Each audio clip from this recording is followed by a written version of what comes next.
Hello, everybody. I'm Joe Patrick. Welcome back to another episode of Joe Patrick on Football. It is getting to be an exciting time of year now. We are just over a week away from Falcons training camp officially starting, where we'll have a lot more to talk about how Michael Penix is doing, how these players are performing, and all that stuff. All that good stuff is coming up. The first day fans will be able to be there is next Thursday, so just over a week from today when we're recording this episode on Tuesday, July 15th.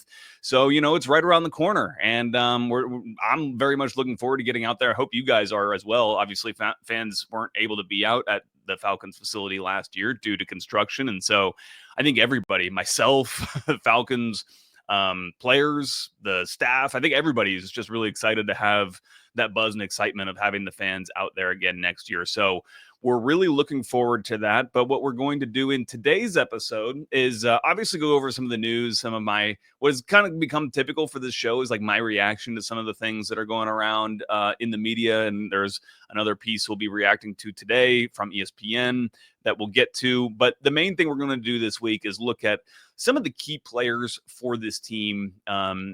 Three on offense, three on defense. Today, we're going to be focusing on defense. And these are make or break type of players for me that are really going to be very important for the team. And I think decisive in terms of how the team is able to perform on each side of the ball. And I think so. We're going to select three players to really kind of focus on. And it's not that there aren't other players that are obviously important. In fact, these are going to kind of be more under the radar types of players because, frankly, from the top quality players, we kind of know what we're going to get from those guys. And there's going to be three players on both sides of the ball that I think could, their seasons could go one way or the other. And I think that based upon that, the Falcons, entire units, the offense or the defense could kind of go with them because of their importance to the team. So we're going to get into that today, starting with the defense. And again, some of these guys have been talked about more or less. We're going to start with a guy who's been talked about a little bit more, especially if you're a Falcons fan. You're kind of familiar with the conversations that we've been having this offseason, but a guy who's probably not as recognized in the mainstream, and that's Ruke Orhorhoro.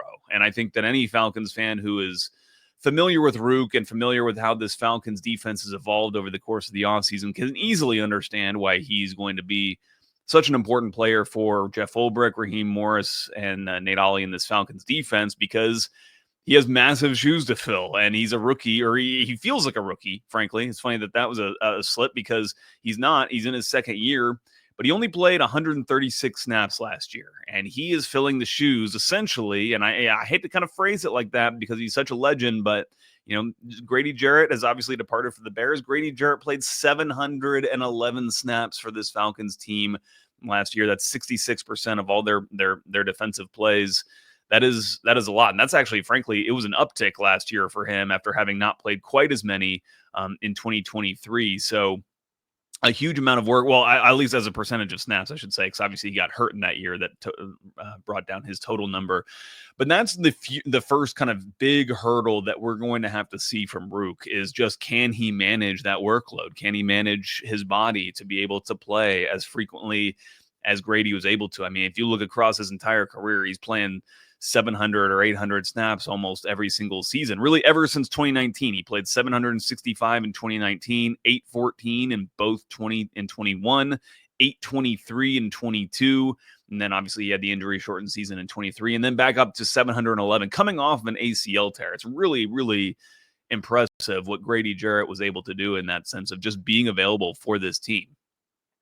And obviously, Ruke, one of the reasons why he had only 136 snaps last season was because he suffered an injury shortly after he made his debut in week 5. There was kind of a logjam in front of him. And I think that a lot of Falcons fans have issues with the way that the defensive line rotation was handled and in not getting not just Ruke, but some other young players, Brandon Dorlus being one who really was not breaking into many game day rosters. Even Zach Harrison maybe not getting the amount of snaps that I think a lot of people would like to say. Oh, I would include myself in there.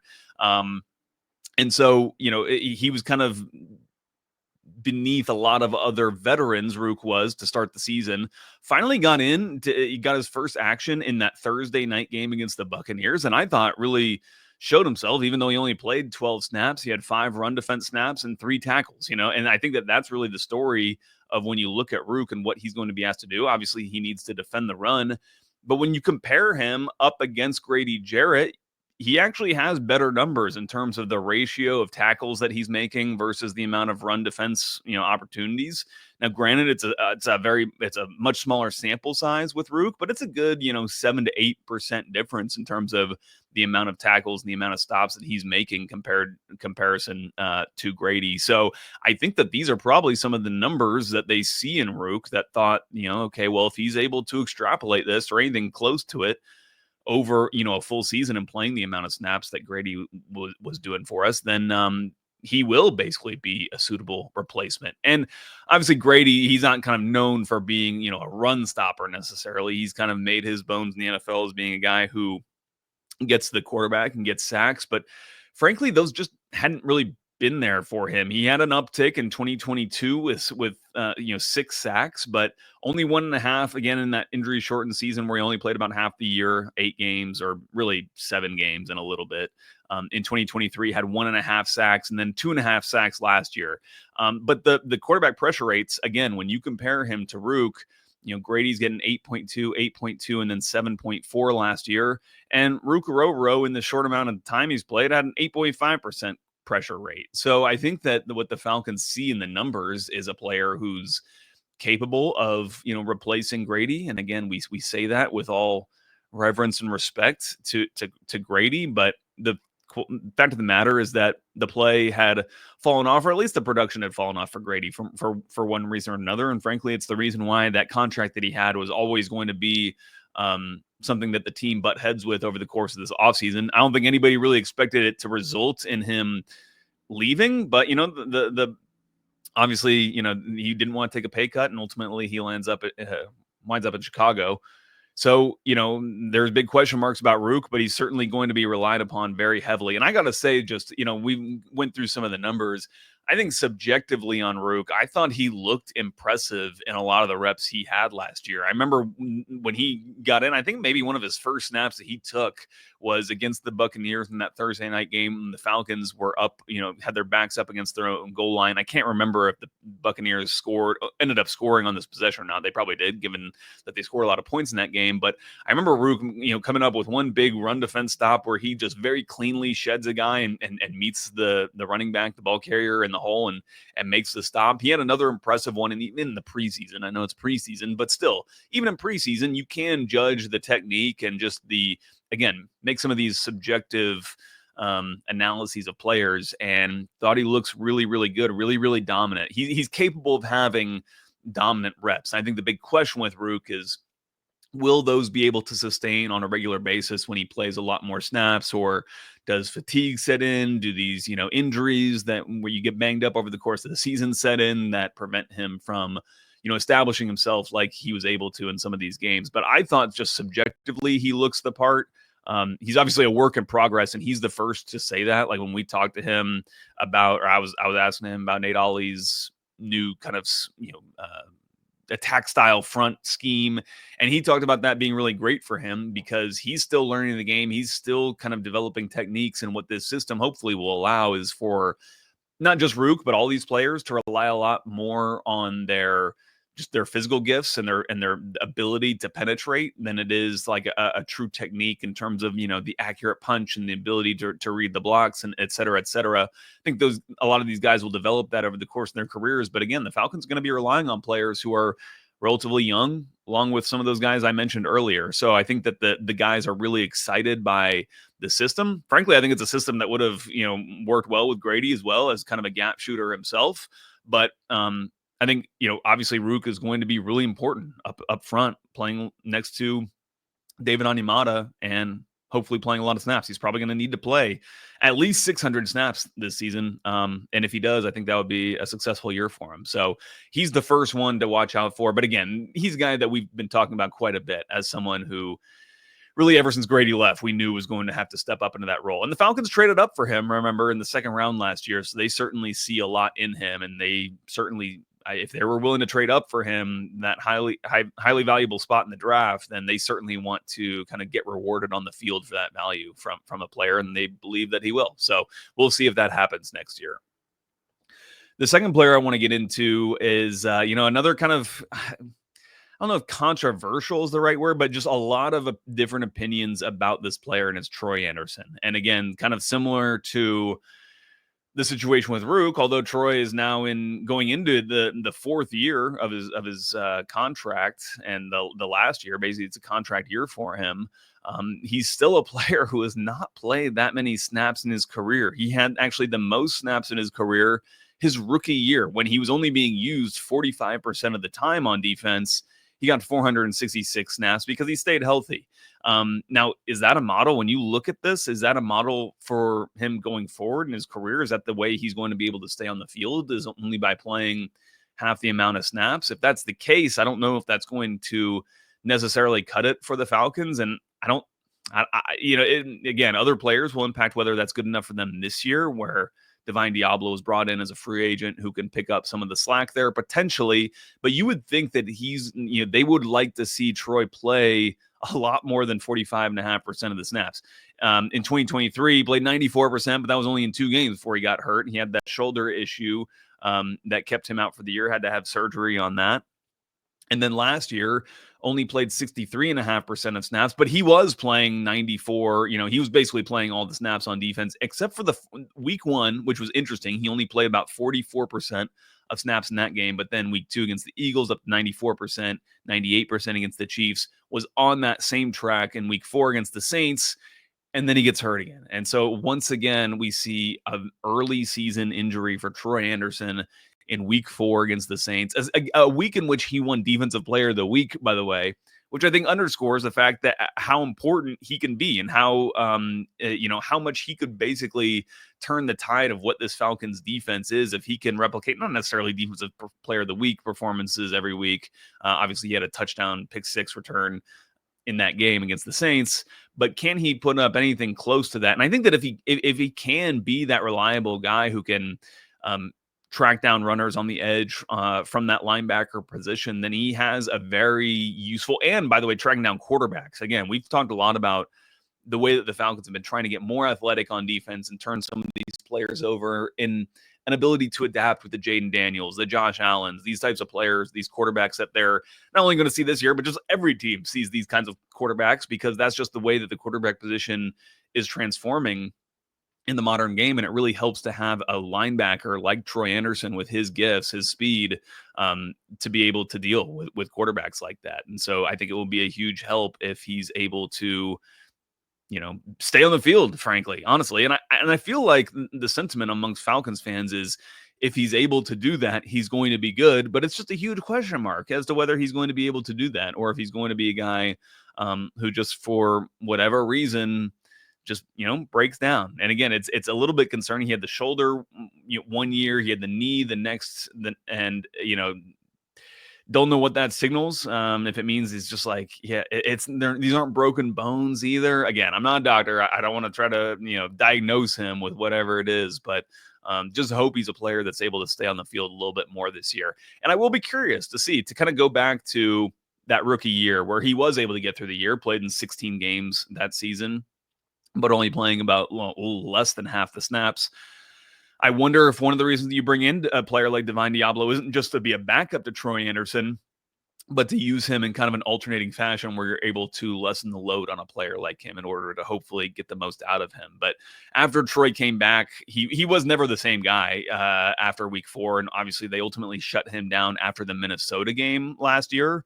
But he only played in he returned in that game, the road game against the Saints, then sat him back down for the Denver game, and then so he could rest through the bye. And then he played against the Chargers and Vikings. And in none of those games did he really play hugely significant roles. He had 27 snaps was the most he had, which was in that Vikings game, after which they shut him down. So Troy Anderson, I mean, he's slated right now as a starting linebacker for this team. So for all these question marks we've just described about how much he's going to be available, you don't like to see it. It makes you uncomfortable when that player who has not been available for you for most of his career so far, is slated to basically be your starter. And I think that, again, that's one of the reasons why they brought in Diablo is if that is the case where he does go down with another injury, they have a similar type of player who's able to assume that role. And by the way, with regards to the money they paid for Divine Diablo, like a little, I forget if it's I think it's about 2 years and,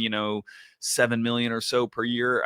Those are the kinds of signings, like that price range is where the Falcons have really been nails and hit on a lot of players like a Caden Ellis, who, again, we're not talking about in this segment because he's one of those players who I characterize along with the Jesse Bates and the AJ Terrells as a player who's just so reliable. You know exactly what you're going to get out of him, and you don't really have to worry about him outside of an injury. But he's also been a guy who's been relatively healthy for, especially during the Falcons portion of his career so far. So you hope to see one of these other linebackers, whether it is Diablo or whether it is Troy Anderson, kind of establish themselves in a similar way. And if they do, then I think that this linebacking unit will be pretty good. And also worth mentioning, JD Bertrand is kind of part of this unit. Those are the kind of the four. Caden Ellis, but I see Bertrand as basically being the understudy, the true backup for a Caden Ellis, and then Troy Anderson and Divine Diablo kind of alternating in this will linebacker role that is needed to track down these quarterbacks a little bit more and just get horizontal across the field a little bit and use their speed,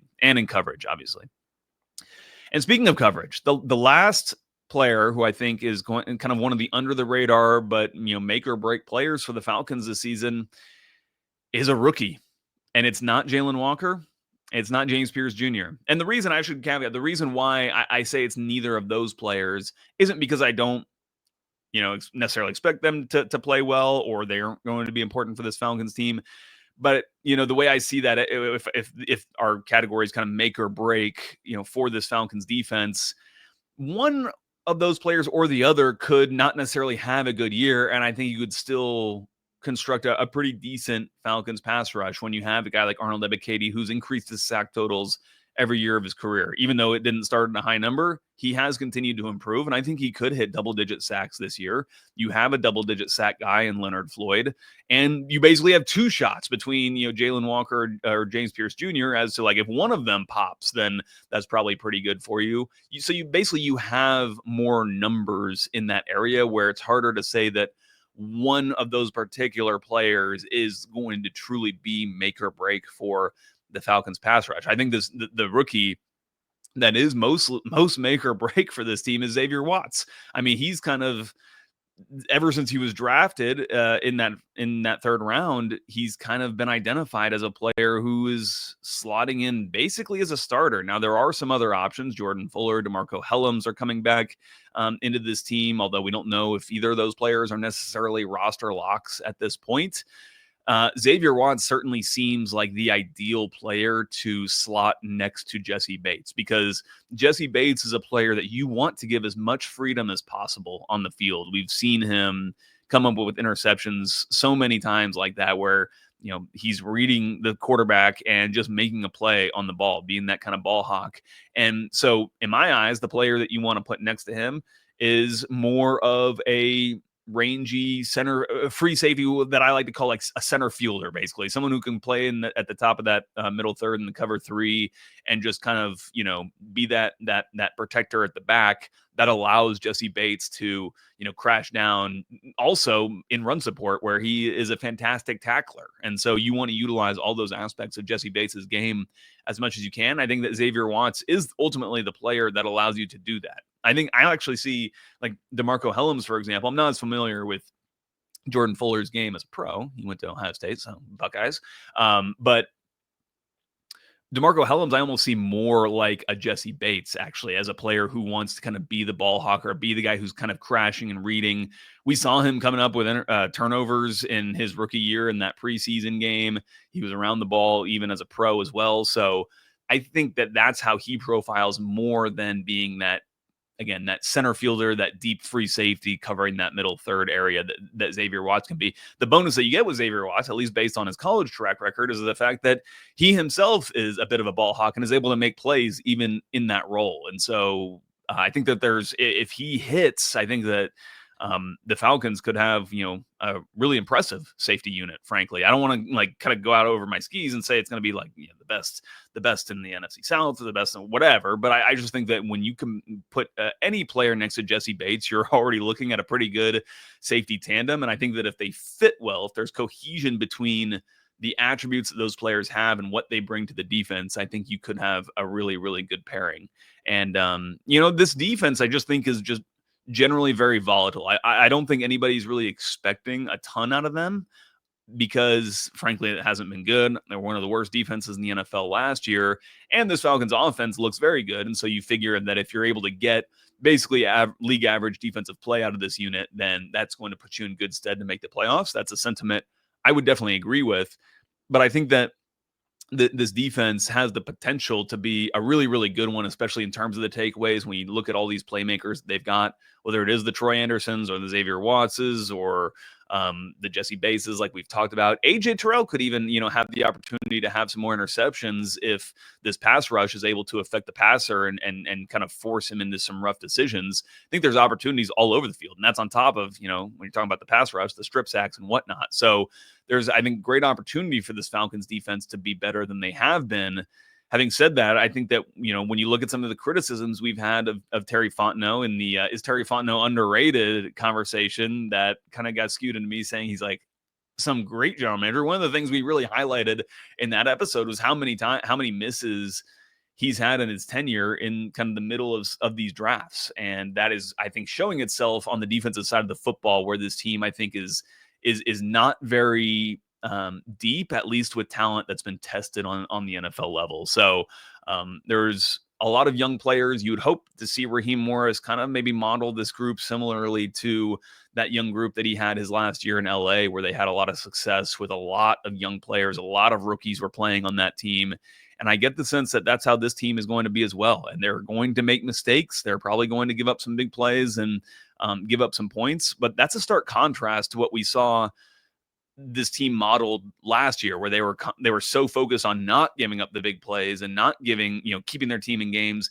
And what did that result in? It was one of the least effective defenses in the NFL. So I don't mind a defense that's going to be more aggressive, but there's two sharp sides to that sword, and so you never know which way it's going to get cut. So those are the top three players that I'm looking for on defense this year. I want to hear yours in the comments as well. Leave yours for me. We have some news to get to this week. A few things, actually. First of all, Garrett Wilson signed his new contract extension, 4 years, $130 million yesterday. That includes $90 million in guaranteed money.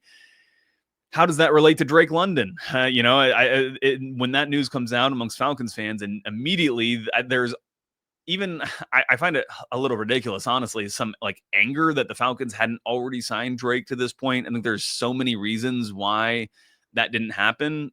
Frankly, most of them probably being on Drake's side of the issue, where he's the ascending wide receiver. If you're comparing these two, he's got the better quarterback situation ahead of him. He just came fourth in the NFL in passing yards. He should let other players sign contracts, and I think he's smart to. I think this is basically what happened. Like, they're going to let other players kind of set where the market is, and I think that he's probably going to get more basically than anyone in that draft class on their extensions. Having said that, I think the Falcons are obviously going to do that. He's such an important player for this team for so many reasons. And I don't know. I just feel like there's always this assumption that the Falcons are going to be able to like make some shrewd move that saves them a bunch of money. And ultimately, when it comes to these great players, they're going to get paid what the market says they're going to get paid. And these agents that they have are smart enough to manage these situations typically to allow that to happen. So, all this says is that Drake is going to get paid massively whenever that happens. I'm not worried about it happening at all. And whatever the numbers are, don't ask me to start prognosticating on what a 4-year 130 for Garrett Wilson means numbers wise for Drake London, but it's going to be more than that, obviously. And I'm sure the Falcons will think that it's worth it. And, if he continues to put up top 5 receiving numbers in the NFL, then he certainly will be. And these numbers, he'll set a record. The wide receivers after him will set records in terms of the total amounts of dollars. It looks shocking because these are the highest numbers of absolute dollars that we see going to players. But remember, this is all based on what percentage of the overall salary cap are they taking? That's basically the inflation that's happening in the NFL. The inflation in this case is the salary cap is going up, so the dollars just follow that number, and they're all kind of anchored to whatever the salary cap is, which just like I think it's more than doubled in the last decade, which is absolutely insane. The growth of the NFL is a beast like unlike any other in American culture. Like forget sports, just anywhere. Like the NFL just continues to explode like crazy. Another piece of news that actually just came out prior to recording this was the Falcons announced when they'd be wearing their throwback uniforms. And excitingly, in this case, they will be wearing their throwbacks on the road for the first time ever on Thursday night against Tampa Bay. Now, my first reaction to this was, if they're wearing them on the road, road teams wear the light colored jerseys. Would they actually wear like those old school white jerseys with the red number? Turns out that's not the case with the NFL. These throwback unis have to kind of be locked in completely. So when they go for their throwback uniforms, they will be wearing, what we are accustomed to seeing with that black uniform. Having said that, I mean, it's obviously a great uniform. I think Falcons fans are always excited to see their team wear these uniforms, these black uniforms with those red helmets, wherever they are. And it'll be fun to see them on the road for the first time on Thursday night. The Buccaneers in that game have also announced their own throwbacks, which are white colored. So it could be a throwback versus throwback situation where the Buccaneers wear their white 76, I believe. So they have the creamsicle, numbers and trim on them, but they're white colored with the Falcons and their black throwbacks, or they could potentially wear their creamsicle color, with the Falcons, obviously in the black. I don't think they would be it wouldn't be a color rush situation with the Tampa Bay in their typical home red uniforms with the Falcons in the black. But it'll be the Falcons will wear their throwbacks that game. And then also earlier in the season, that's by the way, in December 11th, they'll wear them one time in October against Buffalo, and it's on Monday Night Football at Mercedes-Benz Stadium. And then they will return to wearing them on Monday Night Football later in the season, December 29th against the Rams, in what will probably be a massive game, by the way. Like, it just when you look at the schedules and the way they shake out, it's obviously if the Falcons are in a playoff race, any game late in the season is going to be important, but the Rams could be one of those teams that are right there. If there is a wild card situation developing, I would imagine that the Falcons and Buccaneers, again, if all things kind of go the way we tentatively think at this point in time, then I would think that both those teams are going to kind of both be in the mix for potentially winning the division, or if not winning the division, winning a wild card spot. Which again, when we talk about this team making the playoffs, obviously you want to win the division, you want to get that home game. But nobody ever talks, I feel like, about the Falcons being in contention for a wild card spot, and they very nearly could have won one of those spots last year. So I think it's one of those talking points that just gets underrated a little bit. And finally, before we get out of here, let's just react a little bit to ESPN put out a new article. Seth Walder, I believe, was the writer, giving his opinion on every team's offseason, kind of grading them on an A through F scale. I don't think anybody got an F. They never do give Fs for these kinds of things. But if they were to have given an F, they may have given it to the Falcons. Actually, Seth Walder did give the Falcons first round draft an F, and that basically plays into the whole reason why he gave the Falcons a C- overall. And that's basically what this comes down to, and it always has come down to for the Falcons, which is whether you like what they did in the draft or not by trading away next year's first rounder to select James Pierce. And I'm not going to kind of go into all the reasoning or even like how I think about it, because I've done that on previous episodes, but I really will just say one thing quickly, which is that I think, Terry Fontenot is correct to leverage the strengths of these drafts. They did it when they drafted Michael Penix, and they kind of saw around corners and learned lessons from previous seasons where you can't always rely on there being an amazing quarterback that you fall in love with, that you're able to take every single season. And I think that, again, for the pass rushers, for the edge rushers, that's kind of the most, that's the equivalent of the quarterback position on defense. It's a little bit different in terms of the fact that you can play multiple at one time, et cetera, et cetera. It's not quite as hard to find like the guy in that sense, but still, I think if there's an opportunity for you to go out and get a really good one that you really fell in love with, and it certainly seems like James Pierce Jr. was the guy that the Falcons, quote, fell in love with, at least relative to the rest of the league. In comparison to Jalen Walker, I think that it makes sense to make the moves to go out and get that guy. And I've been reading a little bit about just like some defensive coaching manuals and stuff. And one of the things that all these defensive coaches talk about is get off, get off, get off, get off. That being like a principal thing that players in any front need to have, and it's something that James Pierce Jr. excels in so much, and it's like to the point where it's like a special level of get off. And Michael Penix has a special level in terms of his ability to, his arm strength, frankly. I think Terry Fontenot likes to identify those types of just special traits in players.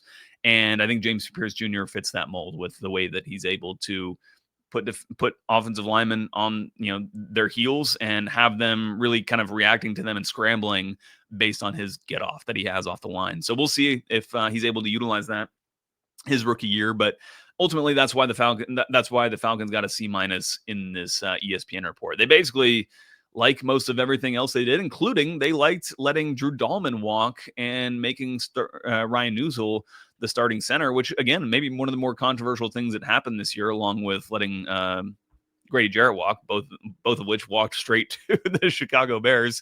But either way, it's kind of funny. You just see the number, you see the C-, you think, oh man, they must have thought that everything was terrible. And really, ultimately, it's just about some differences that they have in terms of what they did in the draft. And the reason why they didn't like what the Falcons did in the draft is because they have maybe more question marks about Michael Penix and how good this team is going to be this current year than I think a lot of Falcons fans, and certainly the Falcons coaches and front office members, think they're going to be this year. So with that said, we're going to get on out of here. Again, really excited. Nearly 1 week until NFL training camp starts. We'll be coming back to you guys again on Thursday with another episode. That will be officially T-1 week until training camp starts, but we'll be up there, or at least I'll be up there the day before to kind of talk to some of the guys when they're coming in for check-in day. So it's getting exciting. It's that time of year. We'll talk to you guys next week.